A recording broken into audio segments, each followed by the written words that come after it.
Hi again, everybody, and welcome to Prime Time Wrestling, right here on the USA Cable Network. Yours truly, Jack Reynolds, along with a very dapper Jesse the Body Ventura. Well, I'll tell you, Jack, the reason I'm dressed this way, I just got back from Ron Wood's wedding. Ron Wood of the Rolling Stones. Yes, yeah, I'm familiar with Ron I was Wood's. a guest at Ron Wood's wedding.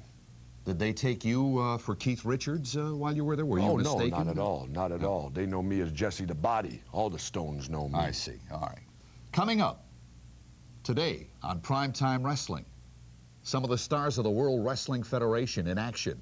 Most definitely. In the World Wrestling Federation, you see the greatest stars in the world of professional wrestling in today's day and age. Rick Quick Draw McGraw will take on Brutus Beefcake. That's right.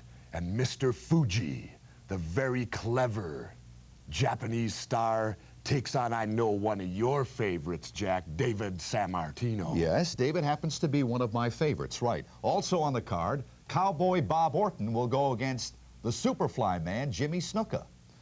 And not to be outdone, Rocky Johnson against Moondog Spot. How about this for excitement? The Samoans will take on the WWF Tag Team Champions, the combination of Dick Murdoch and Adrian Adonis. And we'll be back with more exciting action right after this. Sal really jerking back on that arm and elbow now, shoulder involved as well.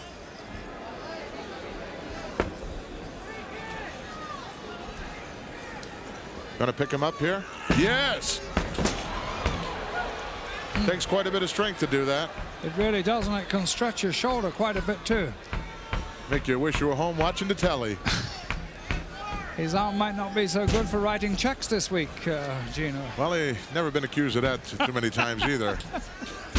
Ah, that's an easy way to get out. Nice knee lift there. Palomo retaliates with a right hand to the ear, but only momentarily stopped Rene. Was once again in control. Snapmare takes him over.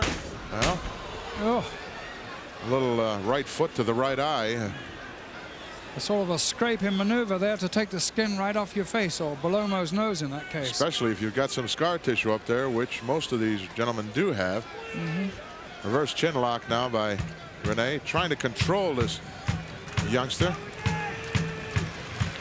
These guys get busted open, banged open. These rings are dangerous pieces of equipment, steel everywhere, turnbuckles, threaded objects, steel posts, steps leading into the ring. So many ways that ring can bust you wide open, as well as an individual just pounding away at you. Shoulder block by Belomo.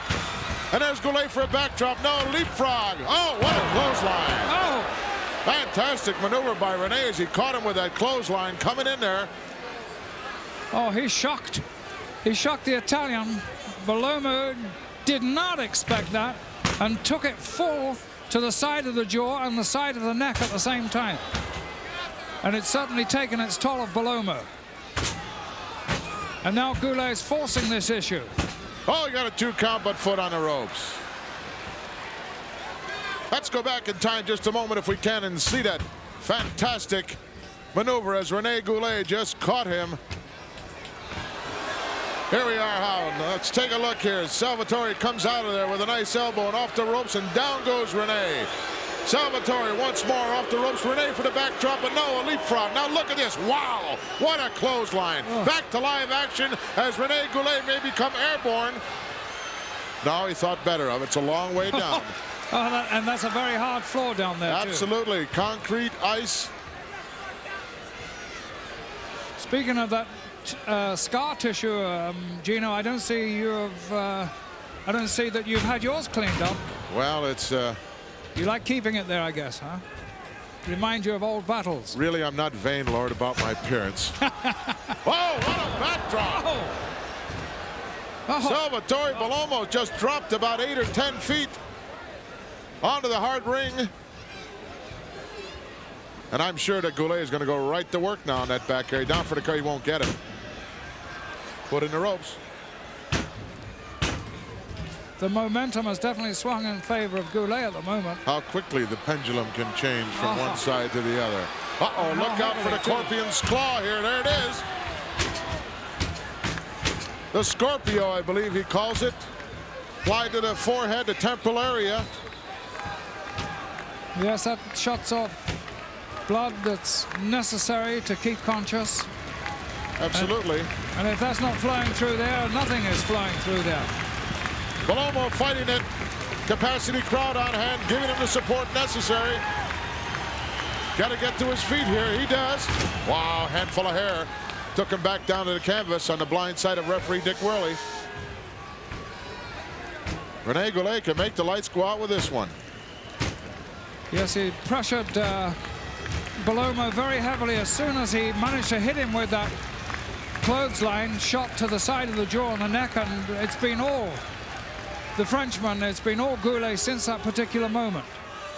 Well, at this point, from our point of view, from our point of vision here, it looks like Goulet is actually using his hair to help hold on to this claw hold. Oh, I don't doubt that for one moment.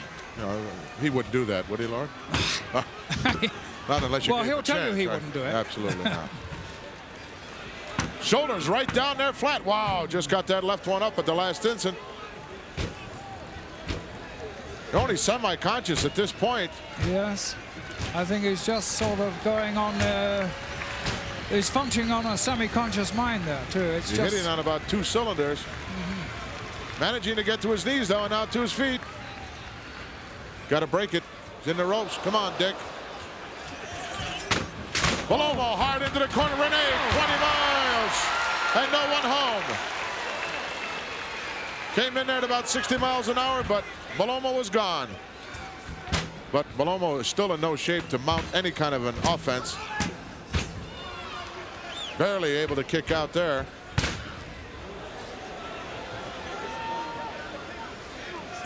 Bellomo's got to get some offense going here.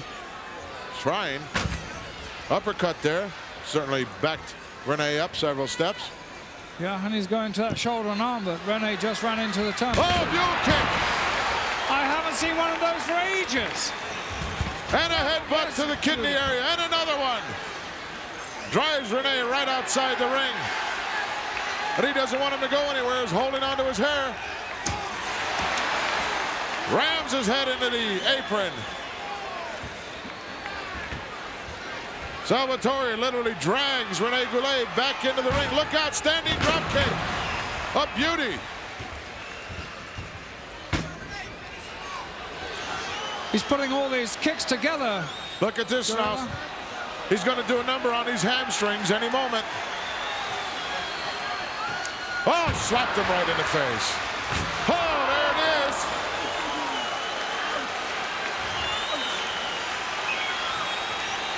Oh, now that pendulum has swung, the one you were talking about. Right back the other way as Salvatore Bellomo is in control.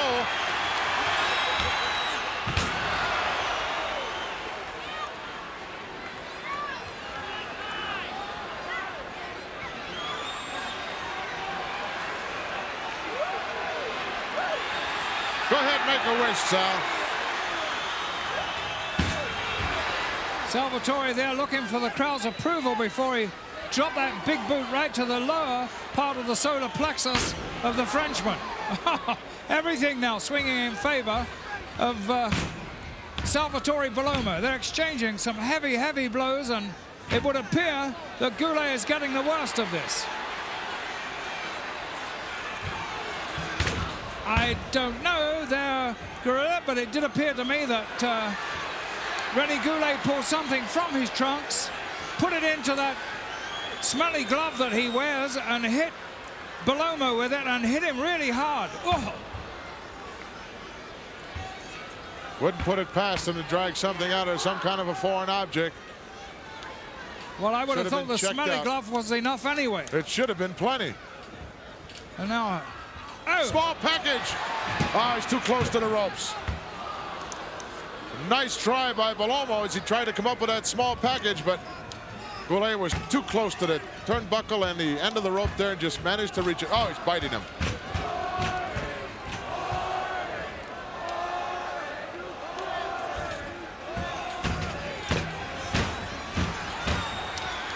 Bellomo coming to life. In for the ride. Oh, nice shoulder block. Rene drops in front once more. There's that cartwheel, comes off the ropes. Another backdrop gone for him. His high cross body might get it here. No! Use the momentum. Take a moment. He got a 3 count. Double cross Salvatore Bellomo. It's the matinee idol, Brutus Beefcake. And that should be something. We'll be back with more after this.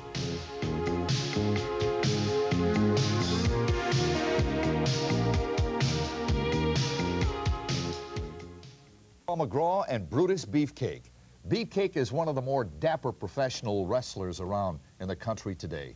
Well, let me tell you something. It's not really a case of being dapper, Jack. It's a case of individuality.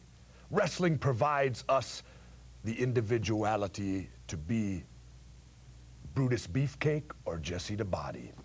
All right, we're going to go up to the ring right now and get the introductions to our exciting bout with Brutus Beefcake and Rick McGraw. Minute time limit. Introducing in the ring from Charlotte, North Carolina, weighing 238 pounds, quick draw, Rick McGraw. Quick draw, Rick McGraw. And there he is. And his opponent, Brutus Beefcake. Take a peek at soon this. making his way to the ring. Look at him.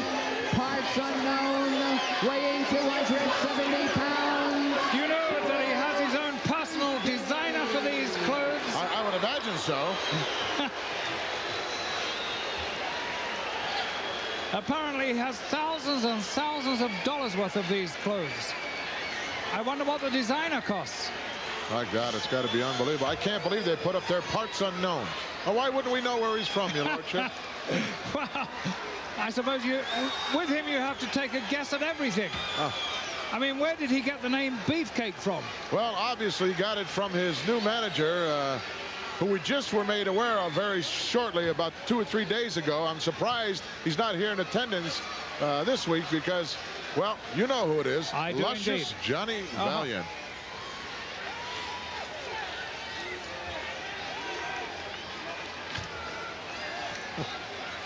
Referee Gil Roman checking over. Do you Quick know, draw. just another thing about the Beefcake, of course, is it does refer to the male counterpart of cheesecake. Oh, I love it. And the How about cheesecake? fruitcake? You know, you might as well get everybody involved. Oh, gosh. Look at that outfit. I can't believe it. They never had anything like that when you and I were in the wrestling gear. If they did, I didn't see you wearing Boy, one. I certainly didn't have anything that vaguely resembled that. No. The bell is rung. The match is figuratively underway. The thing is, though, Gorilla, underneath all that facade that he wears and parades around in, he really is a tremendous wrestler with power and flair and quickness and ability. You'd better be. You better be a tough guy to wear those kind of clothes. Uh-oh. Chance gone up from the ringsiders. And you know what it was? No. Fruitcake. Yeah. Quick draw, Rick McGraw making an appearance. Back with the World Wrestling Federation after a rather lengthy absence. Had a very, very severe neck injury. Resulted from a suplex. Thought his career had terminated at that point in time, but miracles do happen, and he's back inside that squared circle, and he's got his hands full this evening. He really has. He's what you would say at the moment a little in awe of the way Brutus Beefcake presented himself. Oh, nice arm drag. But I think he's rapidly lost that. With that, that's bound to establish a little more confidence in him. Take a look at the forearm apparel on Brutus. If that's not illegal, I don't know what is. That is... It's metal, is it not? Yes, those things on the outside, they look to me to be metal. They sound like metal. Yes, I was going to Hip lock. clanking away there. McGraw giving a wrestling lesson to Brutus Beefcake. Outstanding matchup. Really, McGraw is such a good wrestler. And look, he looks in such fine fettle as well this evening. Well, as usual, you know, it goes without saying, this This is where you get the best. The World Wrestling Federation continuing to bring you the greatest in professional wrestling stars. This is the Mecca, your lordship. This is where all the gold is, where all the coveted belts are. Consequently, the greatest wrestling talent in the world wants to be a participant in the World Wrestling Federation. And for that reason only, we find great guys always surrounding the World Wrestling Federation. Absolutely. I was talking to a wrestler the other day here in the World Wrestling Federation who shall remain nameless, but he said that his feeling of going into a dressing room anywhere like this, for example, the Meadowlands Arena, is akin to kneeling in a holy shrine. Oh, absolutely. I think that was very well put. Not only that, they pay big dollars. Oh, they definitely do. Hottest ticket in town, professional wrestling, as the World Wrestling Federation presents it. Got a little leverage here, foot on the ropes. Oh, you're going to get this youngster bent out of shape. May live to regret that, Brutus. They are something else, those pants he wears, huh? Or tights, or long johns, or whatever you would call them. Obviously spends a great deal of time inside a gymnasium to get your body to look like that. Once again, stepping on the rope for a little added leverage there. Want to see it clean? No, nice block there by Rick. Unloaded a right hand, and Brutus takes a hike. Caught him right on the ear. Didn't like it one bit. No, he doesn't like that, Brutus. He thinks he's the best-looking wrestler there is in wrestling, and he doesn't want his good looks to be marred in any way whatsoever. He certainly is a handsome individual. Well, he thinks he is. Well, I think he is as well. Yes. He said he fell in love last week. He did. Again, with himself. With himself. Yes. Well.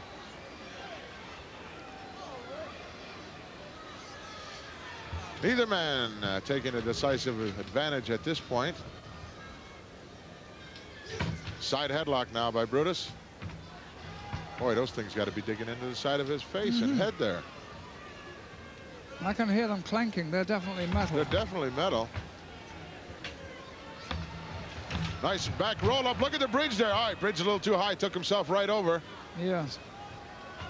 Wouldn't have mattered. Brutus was too close to the ropes anyway, but it still was a nice maneuver on the part of Quick Draw.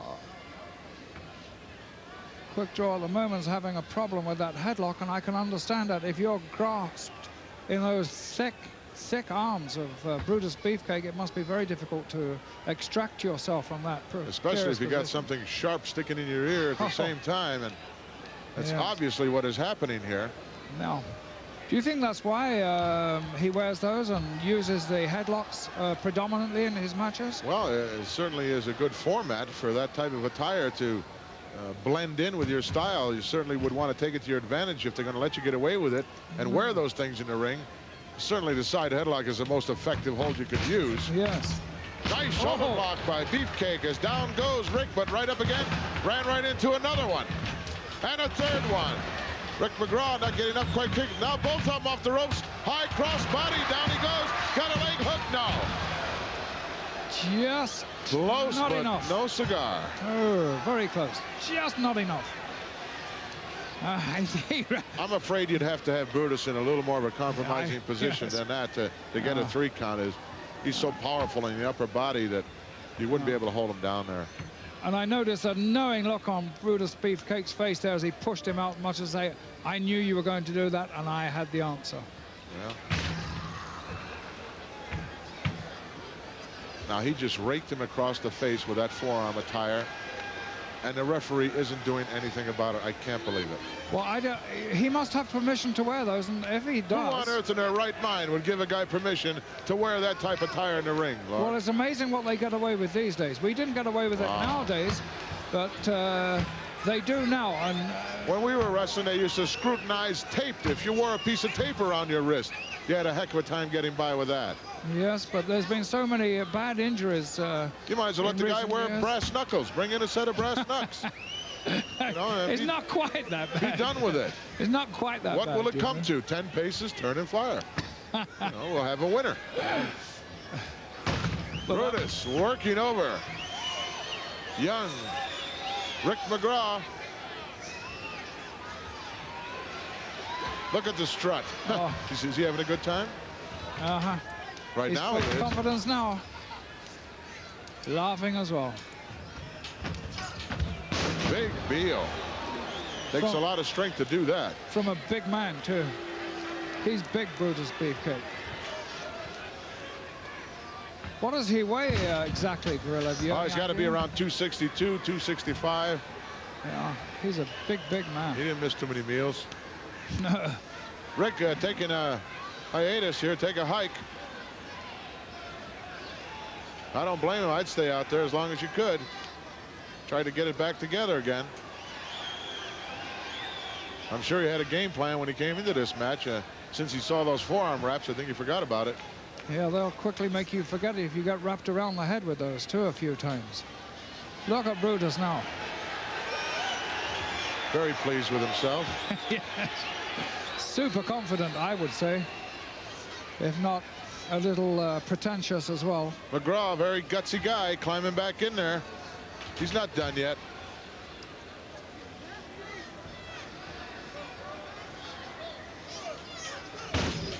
Brutus just hung him from that top rope. That move was a little more effective the other way around when you're outside the ring and you can drop off that apron and really get some leverage on it. He didn't do too badly there, Gorilla. No. Picked him up like a sack of potatoes. So easily. Look at this. Well, he's got a handful of tights there. Could become X-rated here at any moment. Oh! Grabbed the wrist and just slammed him, drove him right down into the canvas.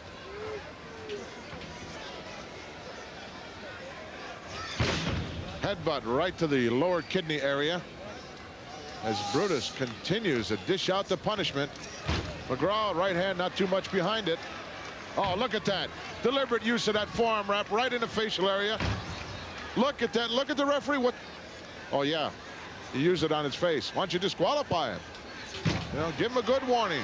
Take him back in the corner and give him a verbal lashing, if nothing else.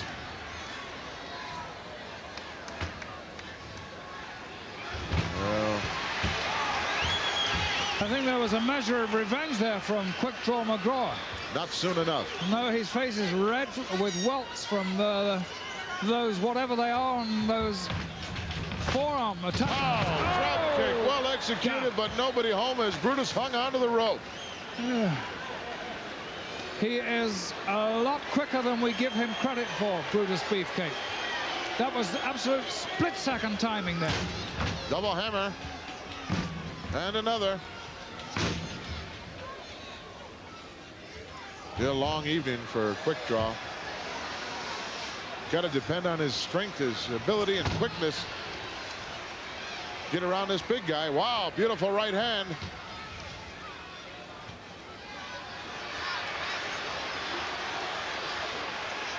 Come on, ref, give me a break. You got to step in there. If these guys don't listen, you got to physically get in there and try to separate these guys. Well, it's a thankless job being a referee, and I've looked into it. It's a lot less thankless when you're a bad referee. It's... Oh, hard into the corner. I'm not singling anyone out, but it is a thankless job. There's no question about that. But the point is, when do you stop a match? When do you let it go on? Well, people object. I don't think McGraw would want that match stopped in any case. no, definitely not. But it certainly would behoove you to know the difference between a wrist lock and a wristwatch if you're going to put on a striped shirt. Or a blue shirt and a black tie. Brutus in control once more, hammering away. I don't think McGraw's had much of a chance in this match. It seemed each time he did manage to get on top, the avoir du part, or the weight a little bit too much for him. disparity, yes, has been a little too much. We can't say youth because I think they're about the same age. Yes. They're both young men, and they're... Both in their mid-20s? Yes, and they're gung-ho, but there's just a little too much weight there, I think, from Seems Brutus. like a long time ago for you and I, the mid-20s. I think for me it was the mid-20s. Yes, I think maybe it was. Rick McGraw taking a breather. He's a game young lad. Oh, he won't quit, never. You'd have to, you know, you have to really do a number on him to get him to submit. I don't think he'd ever do that. No, he's a Couple of nice shoulder blocks there, drove the big guy back. Got caught again. Big uppercut. Took a wild swing. Nobody there. I think he stunned Brutus. McGraw coming to life. Oh, big right hand uppercut is down goes Brutus. And the fans are behind Quick Draw. Wow, he shook a hand out, stuck a hand out to be shaked, and he got slapped right in the kisser. I love it. And I heard that one from here. That was really a slap. Ooh. Well, that'll make your ears ring. Ooh. A variation of a move I've seen before, but a different variation. Stay on him, Rick.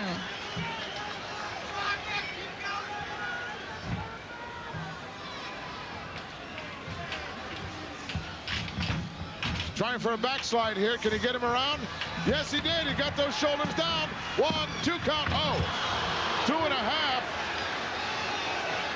He took just a little too long, sliding him around. He couldn't get that arm down. He couldn't get those big shoulders down there.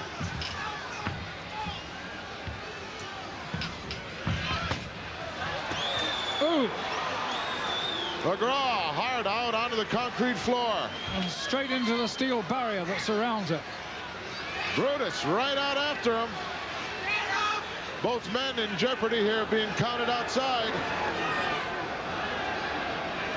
Gonna ram him right into the steel post. And made sure that his arm was up behind his back and he couldn't protect himself at all when he did that.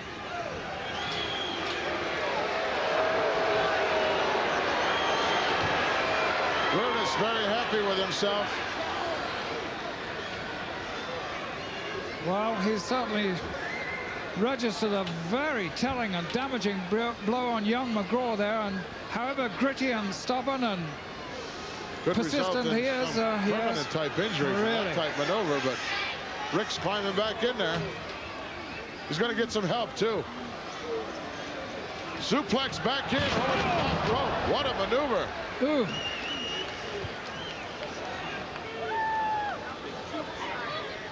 Brutus has a bad habit of hesitating from one move to another, your lordship. It'll get him in trouble sooner or later. Small package wraps him up here. Couldn't get him. No.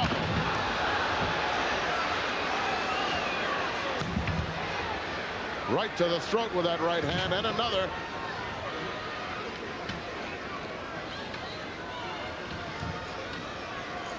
What's he going to do with him now? Oh, shoulder breaker. Right on that same already badly hurt left arm and shoulder. Dropped an elbow right down in the side of his face. It's all over. Boy, what a tremendous move in there by Brutus Beefcake, the shoulder breaker. That's right. Well, I'll tell you something, Jack, how I feel about this match. This is a classic example of a good big man beating the good small man. Rick McGraw, I'll tell you, McGraw is in every match that he's in. Definitely. But he's still a good small man. Beefcake is on the rise. Definitely. Beefcake has been taking on all comers, and Brutus Beefcake, when the World Wrestling Federation, is someone to be reckoned with. Coming up. Reverse chinlock. Nice moves by David there. Very nice and very reminiscent of his father, too. What a powerful man he is. Look at this, his upper body. You don't think he spent any time in the gymnasium, do you? He may occasionally smell the sawdust up there. Oh, my God, yes. Many, many hours every day. Mm-hmm. I'm sure his father had a lot to do with that. Yes, I think he must have.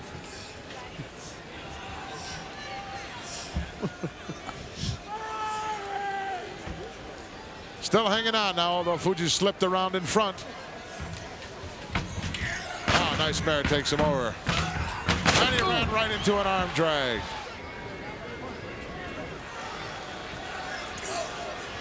David's quicker than I thought he was, in fact. Yes, he is. That was very nice, quick moves.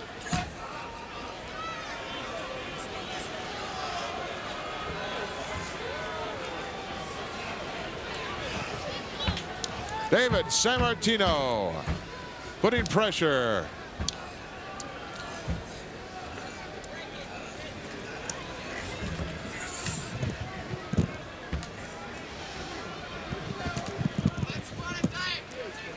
David Sammartino in control of Mr. Fuji for how long remains to be seen.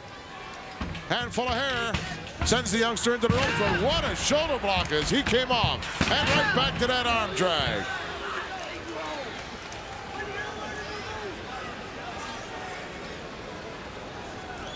Let's take a look. Let's go back in time here. We can for a moment and take a look at that beautiful maneuver here by David Sammartino. Look as he comes up this ropes. Wow, what a shot. Fuji went down like yesterday's newspaper. Back to live action as David hanging onto that arm wringer. I think he moved Fuji about 3 or 4 feet there from where he was actually standing. Absolutely. Drove him right. Well, he doesn't have any shoes on. I was going to say drove him out of his shoes. But, out of his toenails, maybe.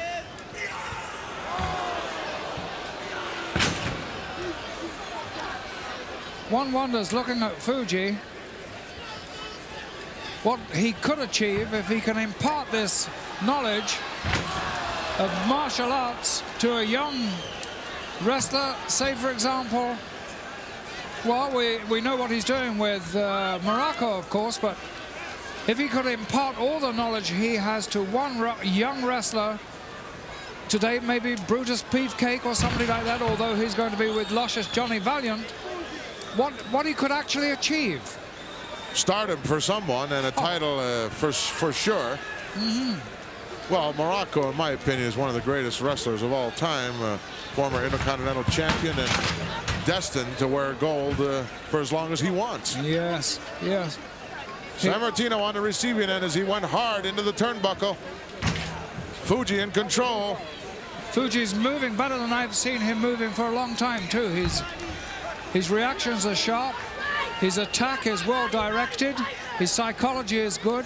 He's making young David Sammartino suffer, and he said that's what he would do. Absolutely. Vicious chop just dropped him. Scoops a leg to get a little momentum going. Slow down the Oriental monster if you can. Yes. Oh, look at that double karate shot right to the throat. That's automatic disqualification in my book. Well, I think that was actually to the sides of the neck there. The referee was right on top. It's on top of that piece of action, so I would imagine that's where those shots went to. Fuji is not stupid enough to do something right in front of a referee. Sammartino reeling in pain. And Fuji loving it, dishing it out. Oh, doesn't he ever? Doesn't he love that? Had a hold of his ear there, tried to dismember this youngster. Now into the claw hole, telling the referee to mind his own business. Well, that is the referee's business, Fuji, what you're doing in there. Tell a guy to mind his own business. Well, that's true. Got that claw hole right down in the lower abdominal area. It's a wonder to me that Sammartino can take this amount of punishment, because the way that Fuji punishes a person is not obviously, or it's not apparent, I should say, because a lot of it causes internal pain and suffering. Yes, obviously. And he is a master of martial arts. Look at him, says stalking. Ooh. Chops right to the kidney area. No, he really enjoys his work. Sammartino reeling in pain as Mr. Fuji so far delivering on his promise to inflict pain and suffering on this youngster. It says a lot for David that he can actually take it, though. And now look at him, he's saying, come on. Got a lot of guts. He has indeed. I don't think I'd ever say that to Fuji. Come on, he's saying. Come on, what more can he take? Well, he can take that for a start. And if there's a lot more, Fuji's got it. There's a lot more. Absolutely, he's got plenty in his arsenal. Yeah. Sammartino keeps taking blow after blow, but keeps coming right back for more. Right hand, not too much behind it. That one did. Whoa, big uppercut. Fuji goes down face first. Sammartino gets a chance for a breather here to get some oxygen back inside that body. Only a youngster could do this, Gino. I questioned his tactics in the beginning, but it seems they've been successful for him. Big uppercut once more. Maybe that was part of his strategy, to let this guy beat on me till he runs out of gas. Big boot right to the midsection. As down he goes. No, Sammartino setting him up for something. Oh, knee drop right to the throat area. Down for the cover. Won't get him. only one. Fuji now for the ride. Went for a backdrop. Wasn't there Fuji? The big leg drop. No! Sammartino rolling out of the way. Fuji caught in a small package. He's going to get him.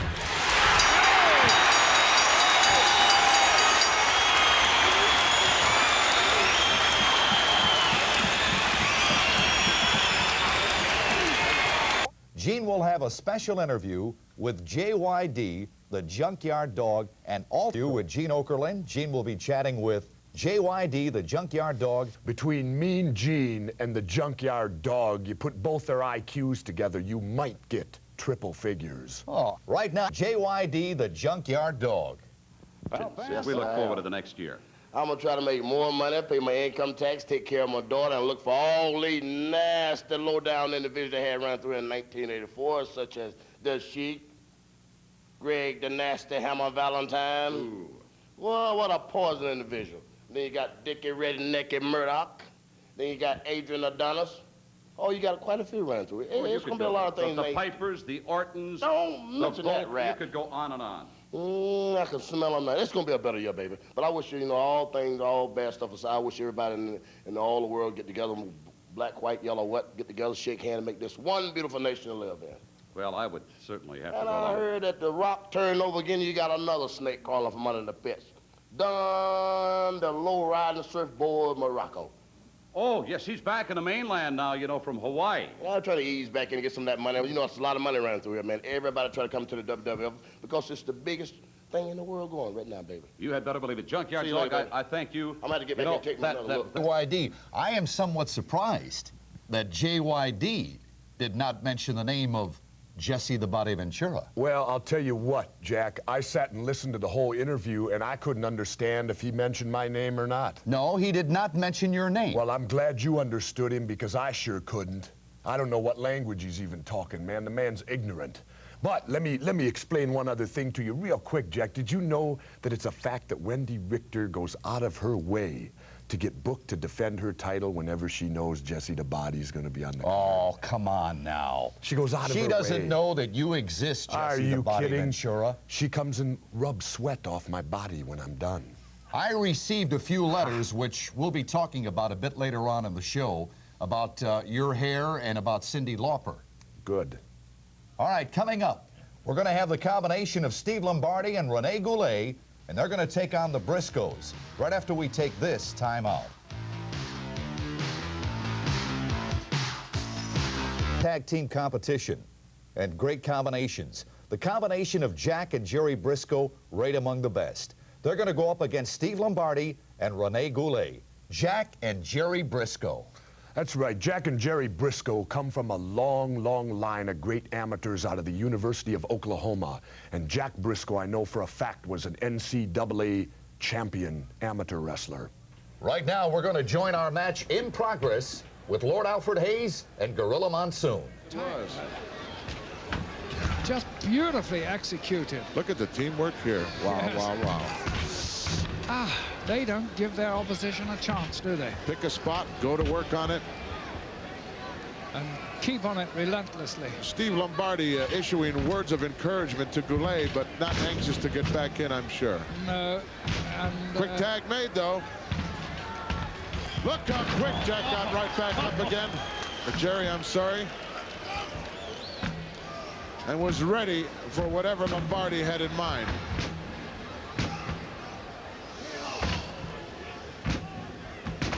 Two count. I don't Outside think the Jerry ring minds whether that's a 2 count or 1 count. Doesn't matter. No, he's just happy doing what he's doing at the moment. And that is absolutely dominating this tag team match. I can't pin him with that particular move. He had his own arm underneath his shoulder, but it was still a nice try. Jack in there really with that, almost like a form of the Cobra clutch. It is, isn't it? Yes, yeah, it is. Very, very similar to that. And he's got the hand on the wrong side. The other hand needs to be shot through and then caught up on the other end to make it a clutch. But these guys know it all. They know all the holes. Lombardi's wondering what on earth is going on. Lombardi's looking for a corner with a white glove in it. Oh, yes. Oh. That's Education time in the World Wrestling Federation. Rene Goulet looking on. Comes in now. I don't think a tag was made there. Maybe it was. I don't think it was, and Jack didn't think it was either. No, he didn't waste any time getting in. Look at the double team effort now as Worley puts out Jack Briscoe, and Jerry's in the wrong corner. Snapmare takes him out. Close, but no cigar. No. Oh, nice sunset flip there. Scooped him up. He could get him now. Almost. Tag made as Jack comes in.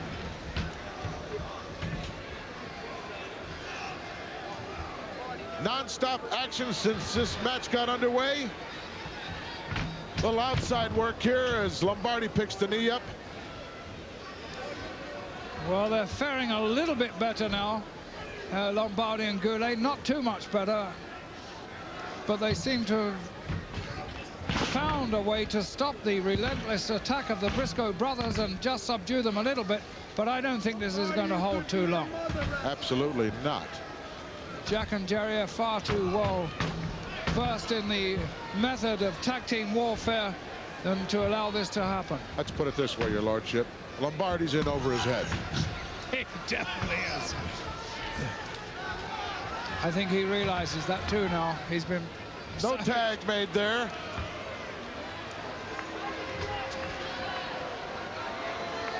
Front face lock now by Rene. As not a legal tag is made.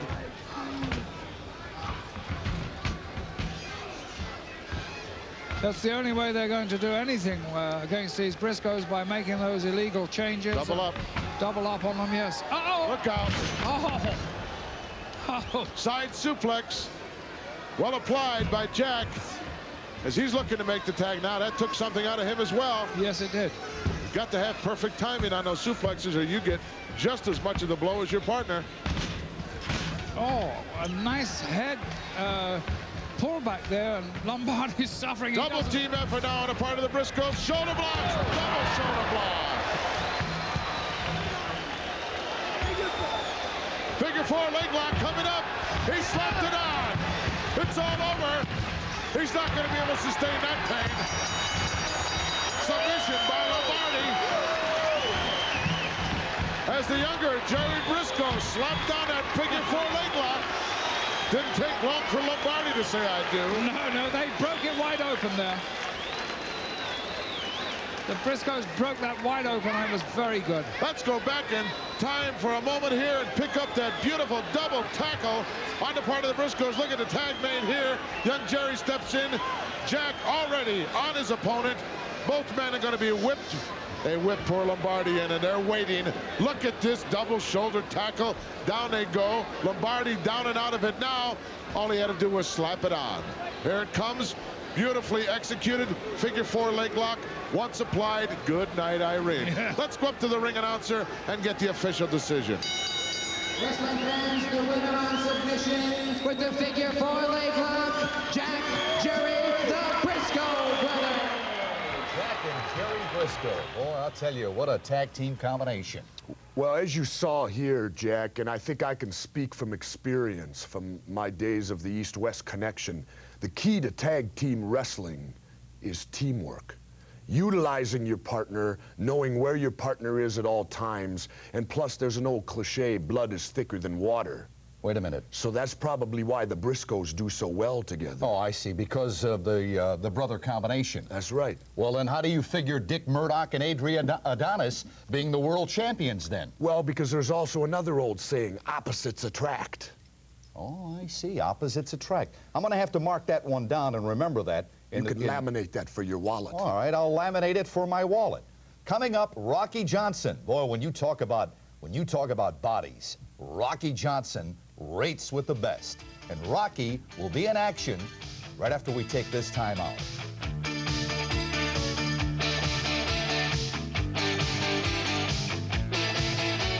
Dog Spot and his opponent, Rocky Johnson. Not only a great bodybuilder, but also a fine professional wrestler. Oh, most definitely. I look at Rocky, and when I see Rocky Johnson, I see the man with the $1 million body with the 10-cent brain to go along come with it. on, Jesse. Rocky Johnson is not only an intelligent man, but a fine professional wrestler. Right now, let's join their match in progress, Rocky Johnson and Moondog Spot. Side headlock now. Rocky, of course, at one time was the holder of a WWF Tag Team World Championship belt, and he gained a lot of experience from that particular thing. Yes, he did. It seemed to mature him more. Well, everybody needs that kind of experience. Rocky's tongue is hanging out, but it's the tongue on his shoe, fortunately. Still with the side headlock. Moondog finally shoots him in there. Rock off with a big shoulder block. Little dipsy doodle there. Over the top goes the Rock. Comes off, nice forward roll. Drop kick, beauty, right in the kisser. Look at this, Rocky Johnson. Oh. Is he exciting or is he? Moondog's taking a hike. Oh, so fast, so rapid. Such execution and such grace. I think it should have been a ballet dancer. Wow, that was quickness personified. Rocky Johnson just exploded in there. And the Moondog with, I don't know, the right decision as far as I'm concerned. He took the powder. He knew what was best for him. Break the momentum, and that's the way to do it. Take a hike. Referee Dick Worley managed to stay out of the way of that onslaught by the Rock, who just walked into a knee right in. That was the wrong thing to do. You're not going to hurt Rocky that way. You might make him a little angry. That's the way to do it.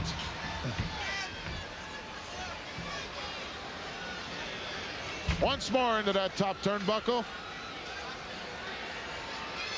The Rock seems to be having a good time. He does. He seems to have the measure of Moondog Spot here, and Spot, I'm sure, wishing that Rex was with him to help him out a little bit. Well, usually when they do appear in individual matches, the other one who is not in the match will second his partner, but Rex obviously not in town. I don't see him anywhere, put it that way. Rocky with another shoulder block off the rope. Didn't quite get the full force of that blow, however, it was right underneath the heart. It was with the heel of the boot as well, if you notice that, which can be very, very damaging. Much more so than the toe of the boot.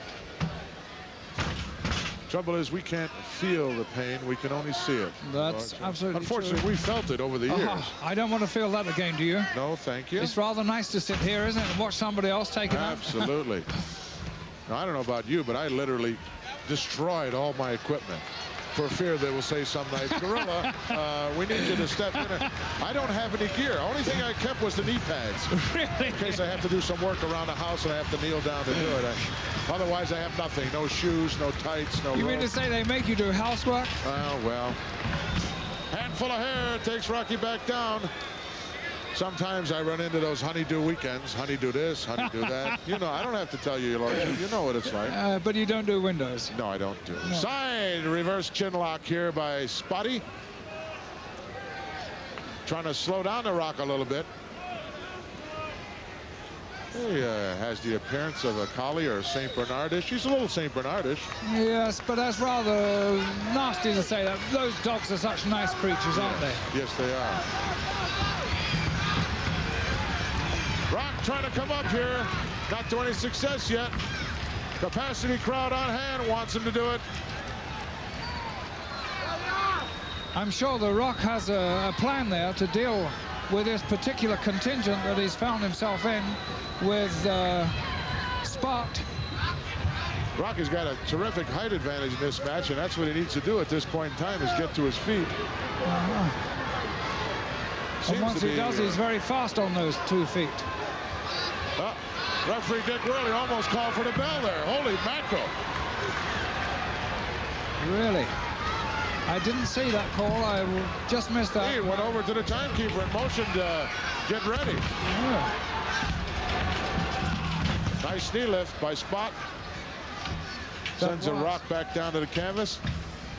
Going up now on the inside to the second turnbuckle. Nobody there. Wow, did he come down hard on those knees? Oh, that hurts my knees. Wow. Oh.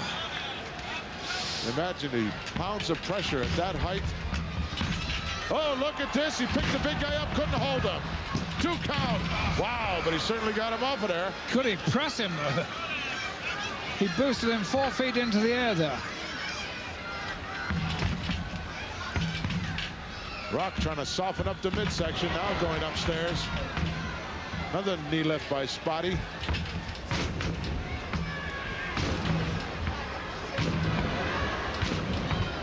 Going to work now with a hell of a heavy artillery, unloading the side of the head of Rocky Johnson.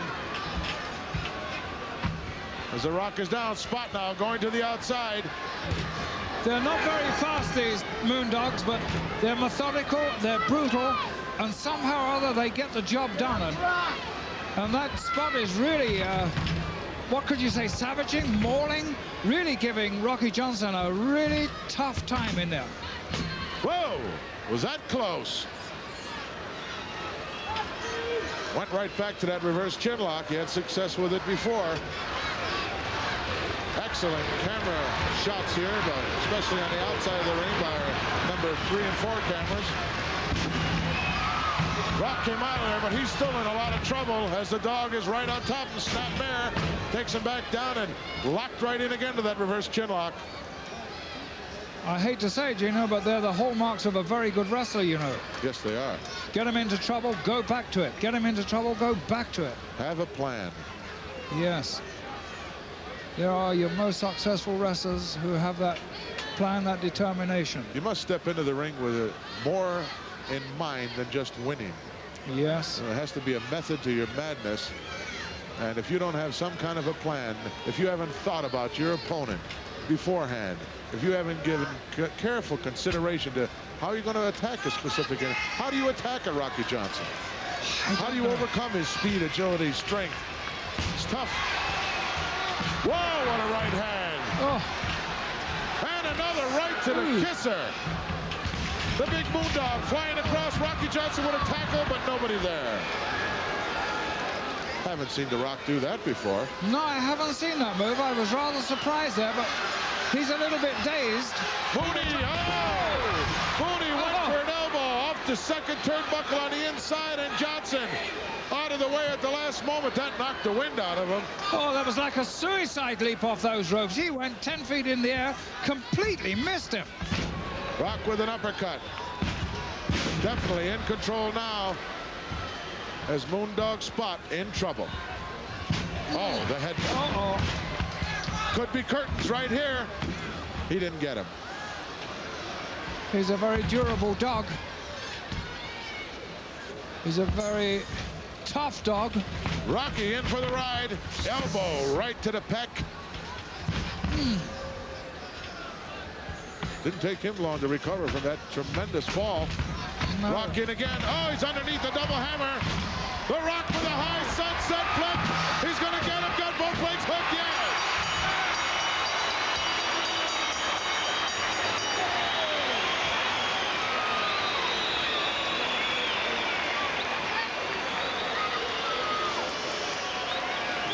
Moondog complaining about the quick count, but we can go back in time just here a moment and see that it wasn't a quick count.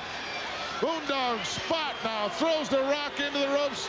And look at this maneuver. Forward roll underneath that double hammer as he comes off the ropes. Look at this height on that beautiful sunset flip. Watch when he comes down, how he hooks both shoulders. Referee Dick Worley right there. And a beautiful 3 count. Let's go up to our ring announcer. The winner of the match, Rocky Johnson.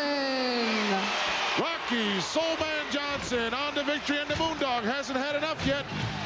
He's going back on the rock.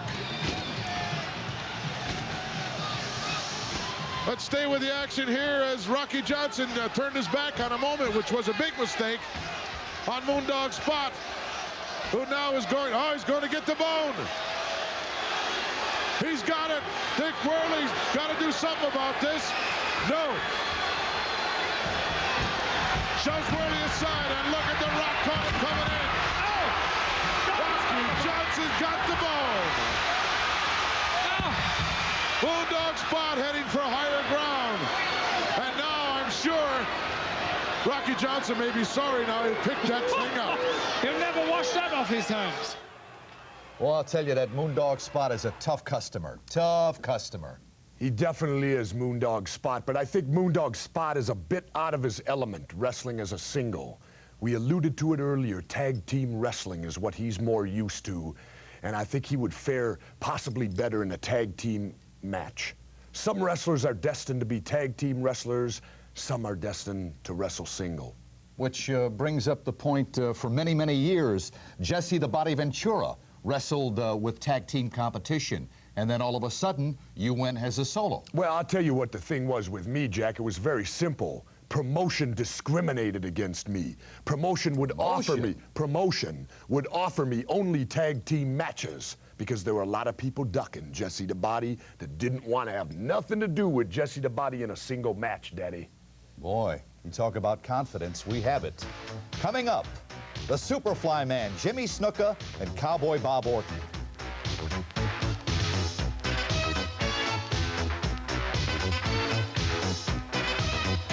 Confrontation, Cowboy Bob Orton and Jimmy Superfly Snuka. Should be a fantastic match. Well, I'll tell you something. All the people out there that are watching the USA Primetime Wrestling should feel very fortunate that they're not spending a lot of money to see this match. This should be a good one. Cowboy Bob Orton, the Bodyguard Ace, and Jimmy Superfly Snuka. Right now, let's go up to the ring and get the introductions. Limit. Introducing in the ring from Kansas City, Missouri, weighing 248 pounds, Cowboy Bob Orton. And ladies and gentlemen, his opponent entering the ring from the Fiji Islands, weighing 250 pounds, Jimmy Superfly Snuka. The Phenom, the Superfly, and man, does he look great. This is going to be a tremendous confrontation. We don't have to go over Jimmy Snuka's credibilities and attributes. He is a legend in his own time. Cowboy Bob Orton, many people rule him, Gorilla, as a consummate wrestler. Pearl Harbor job by Orton. Dastardly attack as Jimmy was still taking off his ring attire, and Orton attacks him from the back. A whip, no, reversal. Upside down goes Orton in the corner, and he's stunned. And Jimmy right on the attack. Lowering lefts and rights, Snapmare takes Orton over. Look out, headbutt. No, elbow right to the forehead. And Orton's paying now for that sneak attack. Jimmy is ready, and boy, is he unloading. Big chop in the corner. Cowboy Orton is paying dearly for that. Snapmare once more, Jimmy on the inside, up to the second turnbuckle. Big fist right between the eyes. Certainly didn't waste any time in getting this one going. Orton thought he was going to get a shot here and take advantage of the Superfly as he was taking his gear off. But boy, did he come back in a hurry. Jimmy Snuka has tremendous resiliency. Tremendous resiliency, and he is everything that the people believe he is, a phenom. Absolutely. Snuka now in, double shot right across. What a chop as down goes the Cowboy. Ace is not looking too well right now. Ace had a fleeting moment at the beginning on his own accord, and it's all been Snuka thus far. Fantastic upper body development on the part of the Fly. Look out, atomic drop inside. That'll stop whatever you're doing. That could very easily shift the momentum in a hurry. Orton now doesn't seem to be too the worse for wear as he's starting to methodically go to work on the fly. Jimmy has to be more resilient than anyone I know, Howard, after coming back from that onslaught at the hands of Piper with that chair not too long ago. Not anyone can recover as quickly as Jimmy Snuka. The recuperative powers of Mr. Snuka were just phenomenal. Well, I thought that was the end of his career then. Oh, when he was carried out? Absolutely. What a great return. Jimmy with a headbutt. Jimmy off the ropes. Flying, no, over the top rope. Both men. Oh. What a fantastic fall that was. Both men stunned as they both went over the top rope backwards. On the arena floor, and now Orton trying to get back in. No. Oh, there's the bell. Both men must have been counted out here. How quick the tide turned. Let's go back and take a look at that tremendous fall upside down as both men. Here it comes, Jimmy Superfly Snuka off the ropes. High cross body, look at this. Upside down, you could break your neck or back there very easily. Back to live action as Orton brings the fly back inside the ring, but this match is over. Oh, Referee being thrown out of the ring by Orton. Orton is a man possessed. He is not happy with anything right now. He's got the fly in a dangerous position as he's going for the superplex. He's going to try. He's setting Snuka up in the corner for the superplex. Will he be able to do it? No official. Referee Kroll is out senseless on the floor. No one in the ring. Look at Jimmy gave a headbutt. Orton is just stunned but standing there. I can't believe it. Jimmy's coming too. Another big headbutt by Jimmy. He could be in position for something. The crowd says do it. And here it comes. Superfly going up to the top turnbuckle. Orton laying in a pro position. No, he rolled out. He said goodbye. Head first, and Dick Kroll is still on the floor. And Jimmy wants this guy back into the ring. Saying, come on. Dick Kroll hurt and hurt seriously as he can hardly make it to his feet. And look at the look on the Fly's face. It's going to be interesting to see the decision. I'm sure both men were counted outside the ring, but just to be on the safe side, let's go up and get the official word. Gentlemen, both wrestlers have been counted out of the ring. It is declared a double countout. Double countout. Boy, what an exciting match. The Superfly Jimmy Snuka and Cowboy Bob Orton. I'll tell you, Orton came very close to landing that superplex on Jimmy Superfly Snuka. Well, the match was already over. If you saw, the referee had waved the match off. The match was officially over. But this is a war that's going on. This is something that's real down deep because of the Superfly's hatred for one Rowdy Roddy Piper. And it just happens that Cowboy Bob Orton is Rowdy Roddy's bodyguard. The war is far from over. I'm sure all the people out there are going to see a lot more of Superfly Snuka trying to chase down either Orton or Piper. Cowboy Bob Orton, though, had absolutely no business whatsoever throwing the referee out of the ring. The match was over. That should be an immediate suspension, disqualification. No, how would you know that, Jack? You ever been in the ring? Yes, I have. Huh? Yes, I have. Many times. All right. Many times. We'll be back with more right after we take this time out. Two guest referees in this particular match. I don't think there'll be enough to control it. I don't think so. And when you say pandemonium about to be released, I think a lot of it has already been released when Captain Lou Albano came into the ring, and he was followed a little later by Adonis and Murdoch, and these people are really up for this particular belt. Arnold Skolin just flipped a coin with the captain to see which referee would remain inside the ring and which referee would have the duties outside on the arena floor. And unfortunately, Captain Lou won the toss and elected to take the inside duties. I'm sure that's exactly the way he wanted it to happen. Oh, I'm sure. He has a thing going with the Samoans. They hate him with a passion. Their former manager, when they were the World Wrestling Federation champions, there's Arnold taking his position outside the ring. Adonis and Murdoch, a team to reckon with. Well, Don't forget it was Albano who almost, well, I would say single-handedly caused the loss of that championship to the Samoans. Certainly appeared that way. Did it not? Yes, it did. Albano now calling for the bell, and this match is underway.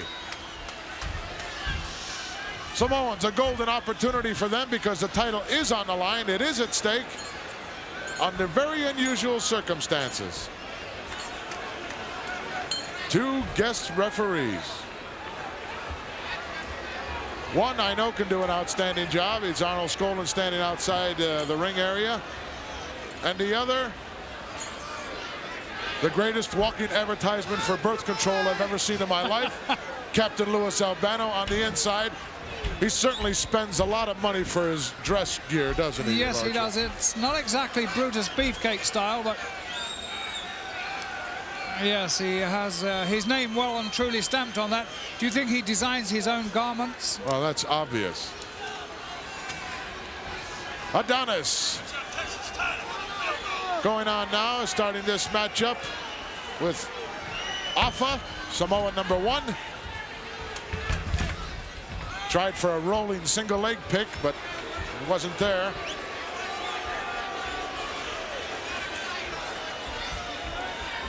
You know, Adonis has a really weird mind and a weird psychology. He's weird, period. Oh, isn't he? Oh, look at that backflip. Adonis going to the wrong corner. Did a 360 there on that big left hand. And Adonis is regrouping. Do you mean he's trying to get it all back together again?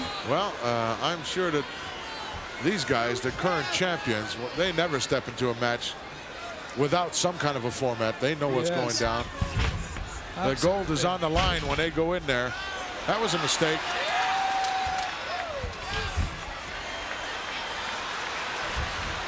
Wow, what a headbutt. Tag made.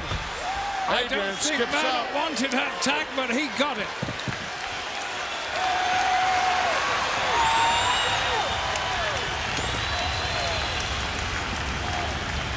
Dick Murdoch, Waxahachie, Texas. Tough character. Yes, we just got a little tiny glimpse of Arnold Skolin watching the proceedings then. And he's keeping a very strict eye on Lou Albano. And strange enough, Albano began to count Murdoch when he was standing on the apron outside. We'll see how that progresses. Albano now over telling Sika he's got to stay on the rope. Arm wringer, wow, that took care of that in a hurry.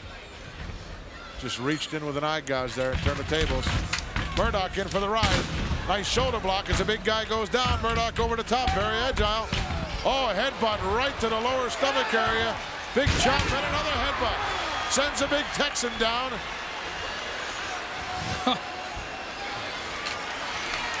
Trying to complain to Captain Lewis about it, but it's certainly not an illegal maneuver by any way, shape, or means. No, but a very impressive one. A most impressive maneuver. Now, that may have dislodged a few cobwebs, but it certainly upset the equilibrium as well. Murdoch doesn't seem to be too steady on his feet at the moment. We got nailed right above the eyebrow, I think, and that's a very vulnerable spot. It looks like he's trying to sort his whole position out there and taking a little breather as well before he does resume. These Samoans are just huge, huge men. Why do they keep attacking the least vulnerable spot on these two individuals? I don't understand. I can only assume that they don't believe that. Oh, double down the knocker.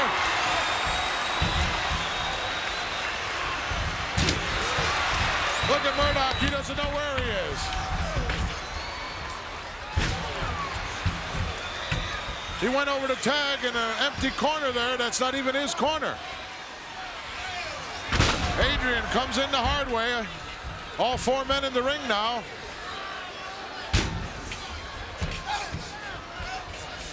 Double slingshot here. Wow. I don't think the ring's going to take this sort of punishment. I can see the whole thing collapsing. Down for the cover, but Adrian right on top of the situation. But that didn't faze Simone too much. A heavy, heavy boot. In fact, it only spurred him to greater depths. Look at this count by Albano.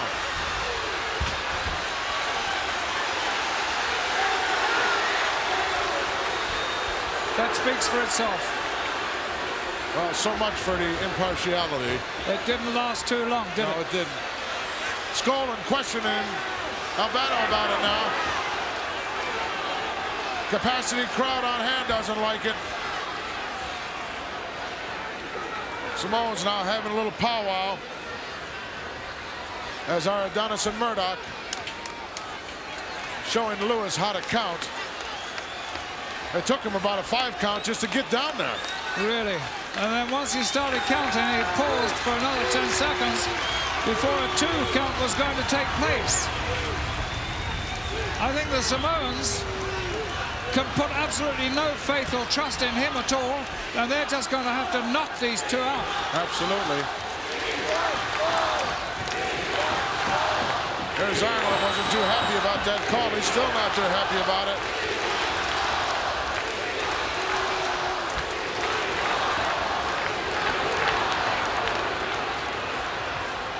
Chant going out. We want Skolin. Skolin can't do much about that, though, can he, Gino? Unless... Not at this point. He could interject himself in here and do something. But how could he do that? I mean, he's supposed to stay there, isn't he, on the outside? Well, he's the outside referee, as per a coin toss. Reversal here by Sika. Murdoch runs right into a headbutt. Down for the cover again. Look at Lewis. Look how long it's taking him to get down there. Oh, Skolin dragged him right out of the ring. Skolin's in here. Skolin going in. He's going to make the count. Oh, almost a 3 count.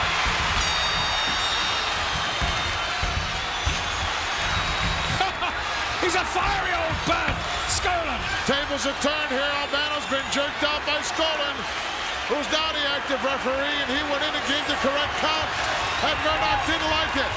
And everybody's on their feet. The whole of Meadowlands Arena is standing, and they like what they see when they see Skolin telling Captain Albano, stay out. Took him right by the leg and dragged him right out of there.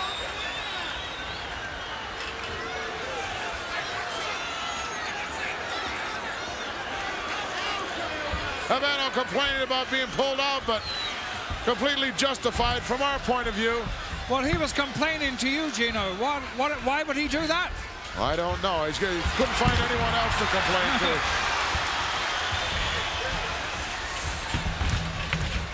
Whoa!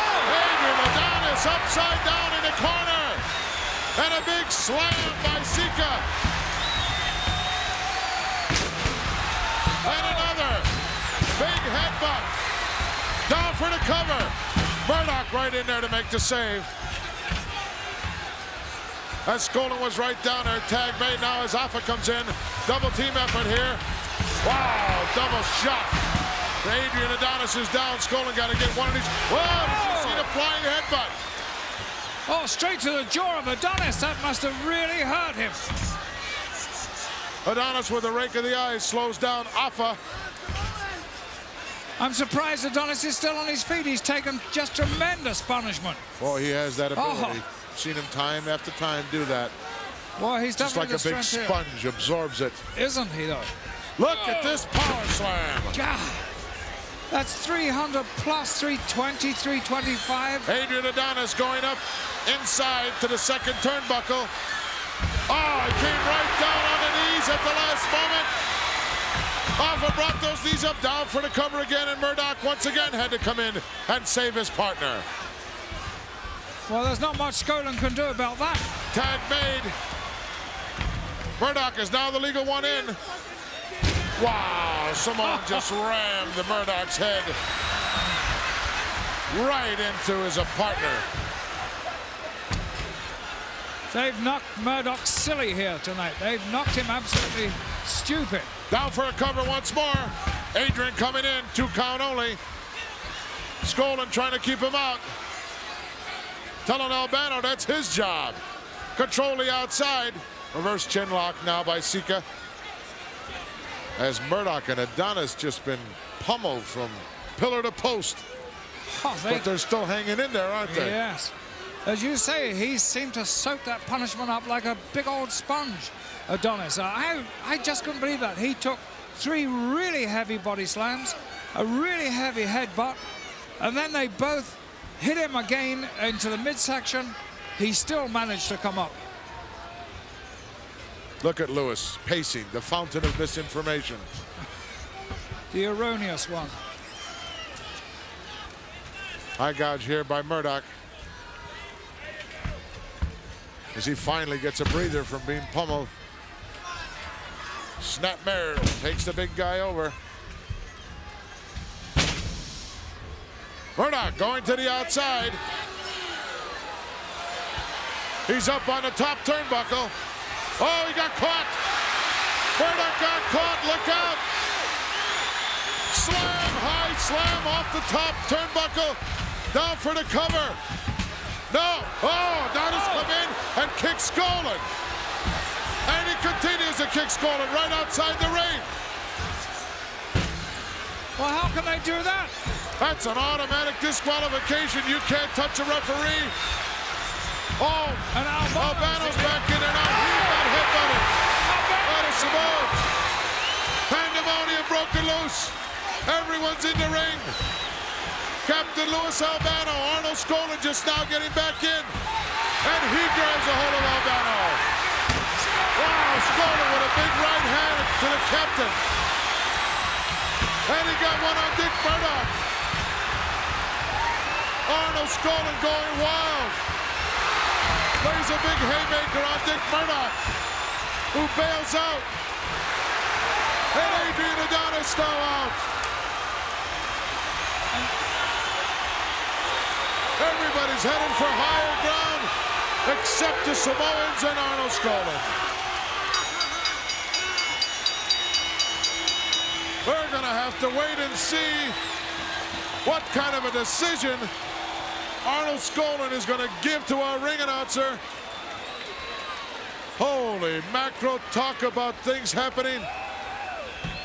Let's go back in time if we can, just a moment here. Ouch! Take a look at what happened to Arnold Skolin. There's Captain Luis Albano. He's already back in the ring. Arnold Skolin was already at this point nailed by Adrian Adonis while Arnold went down to make a count. The big guy nailed him. That started the whole mayhem. And Arnold Skolin ended up out here on the ring floor. Now he's just coming back in the ring now, and he nails the captain. Look at this shot. Wow. Right to the kisser. Arnold Skolin just went bananas. And let's go back up to the ring and get the official announcement. Wrestling fans, both teams have been disqualified. The match is declared a draw. We had the opportunity of watching the Briscoes, Jack and Jerry, in action. And Gorilla Monsoon, in just a few moments, will be chatting with the combination of the Briscoes. Have you ever faced the Briscoes in competition? No, in action? No, Jack, I can't say I have. I'm impressed with their wrestling. But now I ask the question, can they talk? Can they talk? Well, we'll find out. We'll find out. Standing by right now is Gorilla Monsoon with the Briscoes. Gorilla Monsoon in the locker room with Jack and Jerry Briscoe. Congratulations, guys. What a fantastic victory. And, you know, it was no doubt in my mind when you went out there who the victor was going to be in the match. But the way it was done was just superb. And it's been a long time since I've seen that figure 4 leg lock slapped on anyone with that much authority.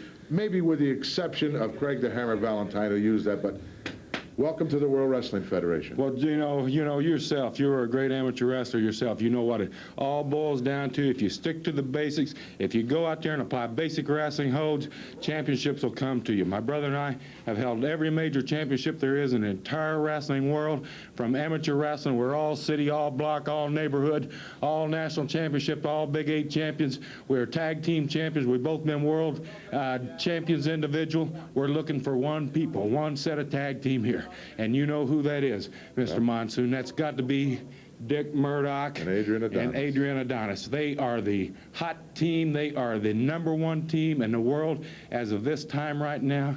And Gino, there's one thing for the Briscoes to do. Stick with that basic wrestling and go all the way, because it'll come to you. Well, it got you here, and it's going to get you where you're going, and there's no question in my mind that it won't be long before the Wastes of the Briscoes will once again be supporting the gold, because it's destiny for you guys. There's just no question in my mind. It's a question of when the World Wrestling Federation will see fit to put your names on the same contracts with Adrian Adonis and Dick Murdoch. When that day comes, if I were a betting man, which you know I am, my money would have to go to you guys. Congratulations once more on your outstanding victory, and stay with us, wrestling fans. We'll be back with more exciting wrestling in just a moment. There he is, Gino Gorilla Monsoon, along with the Briscoes. You know, I have something I noticed on that. What's the matter with Jack Briscoe? Is he a mutant? No. Well, why did Jerry Briscoe do all the talking? Because Jerry had the honors. Jerry had the honors. They got together before the interview, and they said, who's going to talk? Jerry said, I'll do the talking. I think it might be that Jack's just too stupid. Coming up, Big John Studd against SD Special Delivery Jones in what should be a super match. Big John Studd. Now, to me, John Studd is the giant of professional wrestling. One of the giants. The giant, bar none. One of the giants. As John likes to refer to Andrea, the giant. Well, that's Studd's. That's John Studd talking about Andre the Giant. That's right. We'll have to see what he does against SD Special Delivery Jones.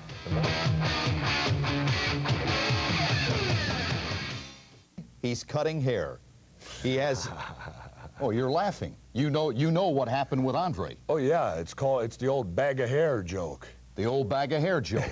You'll have to tell me about it sometime. Coming up, Big John Studd, who likes to cut hair on the side, as I said, when he's not wrestling, and SD Special Delivery Jones. We're going to join the match in progress. Let's pick up the action right now on Primetime Wrestling. Because he thinks nobody can do it, although they may not be able to do it, but it certainly takes their mind away from the greater opportunities of beating him. Well, while you're thinking about the money, he's cleaning your clock for you. I couldn't have phrased that better. Oh, big headbutt by SD Joe. Look at, he's going for the slam. He got him up, but no, he was too close to the ropes. Oh! SD had a momentum there for just a moment. And now look at SD. He's on the floor. He went for the big prize, and I'm afraid he's paying the price. We got big men, of course, big, strong men. Oh, there are a number of them right now in the World Wrestling Federation who, in my book, can not only pick up John Studd, but could slam him. Yeah. You take Ken Patera, the former Olympian strongman, no question in my mind that he could do it. Andre the Giant. Andre the Giant could. Don't put anything past Sergeant Slaughter. Look at this. SD got him up again, but couldn't get him turned over. Paid the price. Rocky Johnson. Yes. Ken Patera, of course, the first man to military press 500 pounds in the world. Yep. I mean, the world. Absolutely. And John Studd doesn't weigh 500 pounds. I know he weighs a lot, pretty close to 4, but definitely not 5. Now, we've got some guys.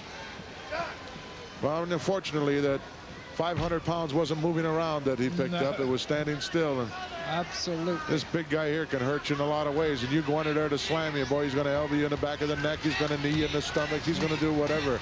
You know, he's not particularly fond of party with that money right away. No, he doesn't want to get rid of that. As a matter of fact, I know he's a little bit stingy. Oh, I know that. That's common knowledge, your lordship. Old deep pockets John, they call him. Right. SD Jones now, reverse chin lock by the big guy. As Bobby Heenan giving words of encouragement to his man. SD got to come out from underneath here. It's too big a disadvantage as it is to be in there with Big John Studd, who towers over you, some 6'9" or 10. SD's got to come up. I give a lot of credit to a guy like SD to sign an open contract with Big John Studd's name on it, but that's the name of the game. How's he going to make a rep for himself? He doesn't get in with guys like this. Say he beats him, he's automatically made now for the rest of his life. Absolutely. His career has just skyrocketed immediately. 4 or 5 headbutts got the big guy reeling. Some big left hands. Bobby the Brain complaining. Uh-oh, Studd's busted open. Studd bleeding now from the forehead. Nasty looking thing too. Oh, that is a big gash in the top of his head there. Oh, he took one look at that blood and immediately stopped SD in his tracks. Yeah, that looks like an old wound that's just come agape again there. Well, there's that old scar tissue we were referring to earlier on.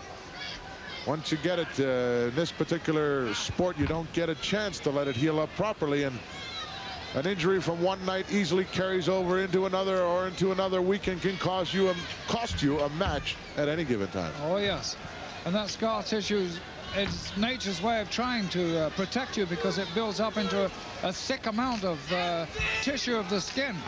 But in the case of John Studd there, that's a recent wound and it's opened again. Oh! SD laying the headbutt right on it. The Brain continuing to point and issue instructions to Big John, but right now, I don't believe he's hearing anything. SD drops the big guy to his knees. Bobby Heenan said, stop fooling around with this guy and put him away. Oh, he's not fooling around. He's sucking breath in now.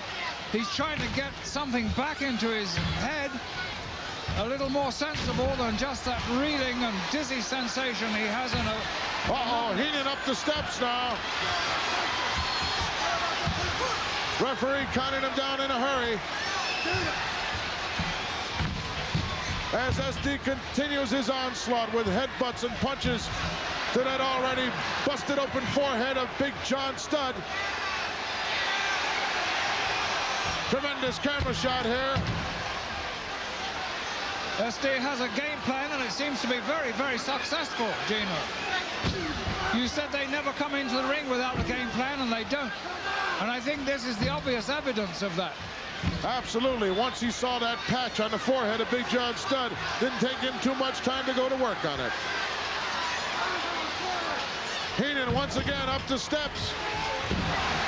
And SD continuing with the headbutts, and the big guy goes down. Oh, he's down. SD over for the cover. Forget it. Yeah. That was like the Eiffel Tower coming down when he... Wow. Now then, SD, don't become too overconfident. Just keep at him the same way as you did before.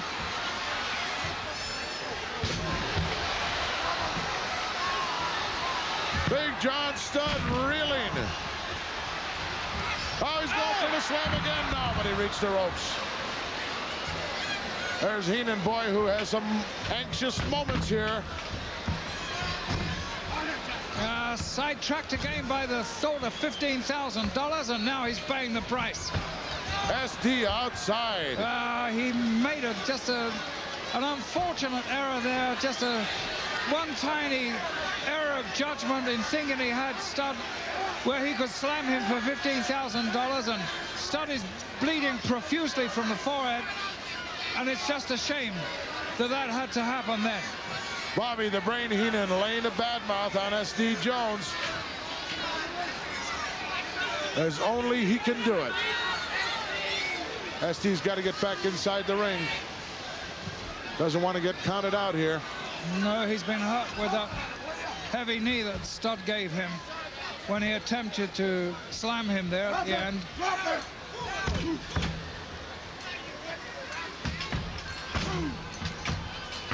Those huge boots hammering away. I don't know what size they are. They must be size 20s. S. Jones is hurt. I think he's just ruining now the chance. He should take a hike, your lordship, right around the other side. And, yes. You know. He is taking a hike, and that's the one sensible thing he's doing. But he's coming too close to the ring. He blocked that shot. Headbutt gives him a chance to get back in.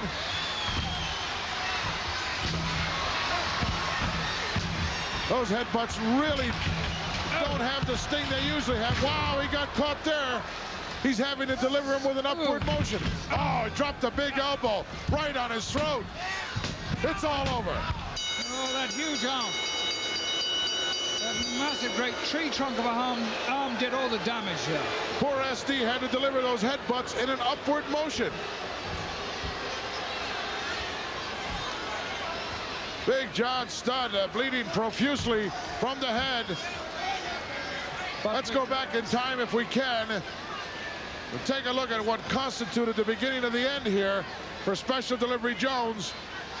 There he hits him with a pretty good headbutt, but once again it's an upward motion instead of a downward motion. Yeah. Lays another one on him. Now SD going to the ropes.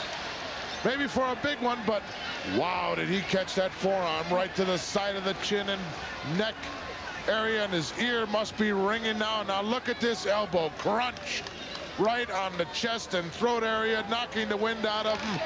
An easy 3 count. Let's go back up to the ring. The winner of the match, Big John Studd. That's John Studd, that giant. This was a tune-up for you, Hogan. I didn't even break a sweat tonight. Big John Studd issuing the challenge. You know, it looks like the $15,000 we have invested is going to draw a little interest because nobody's slamming this man. You want to try, pal? You go ahead and try it. How about you, Monsoon? Bobby the Brain. How about all you ham and eggers? There's not a man walking the street that can do it to Big John Studd. Confirming the $15,000 offer and making an open challenge. And Big John Studd challenging the Hulkster, Hulk Hogan, for his world title. Boy, what a combination, huh? Bobby the Brain Heenan and Big John Studd. Question on my part, strictly a question. How do you think you'd do against that $15,000 slam? Oh, I definitely, there's no doubt in my mind I could slam John Studd. You could slam him? Oh, yeah. The 15 G's would be in your pocket? Oh, yeah. All right. Oh, yeah. Jesse the Body Ventura. Oh, yeah. If I so desired, Jack. Right, if you so desired, of course. But I'll tell you something, John Studd is a very dangerous man right now. Yes, he is. Because he's aligned with Bobby the Brain Heenan. And the Brain didn't get that name for being stupid. They are quite a combination, and they are a combination to be reckoned with in the World Wrestling Federation. Big John Studd and Bobby the Brain Heenan. They got a bag of Andre the Giant's hair to prove it. Yeah, but that's history. That's history. That's gone by. We'll be back with more about next week's show on Primetime Wrestling. On Primetime Wrestling, more exciting action from the World Wrestling Federation.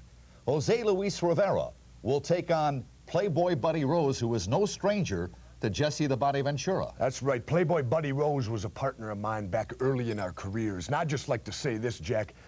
In my opinion, Primetime Wrestling is the finest show of professional wrestling on television today. You know why? Why? Because I'm the co-host. Why else? I knew you were going to say that. Luscious Johnny Valiant will take on Steve Lombardi. George Wells versus Charlie Fulton. Ken Patera against Jim Powers next week. And a real interesting matchup that I think all the fans are going to like to see. Bobby the Brain Heenan against Special Delivery SD Jones. I know many of you from time to time say, hey, how about the ladies? Well, next week, the World Wrestling Federation presents a ladies' tag team event that should be a dandy. And anywhere in the world today, this next match would be a main event. Costs thousands of dollars to get, and that is Mr. Wonderful himself, good friend of mine, Paul Orndorff, against the ignorant Junkyard Dog. Oh, come on now. Junkyard Dog next week against the self-proclaimed Mr. Wonderful, Paul Orndorff. in what should be a great, great match. We invite you to join us for Primetime Wrestling. For Jesse Ventura, Jack Reynolds, thank you. See you next week.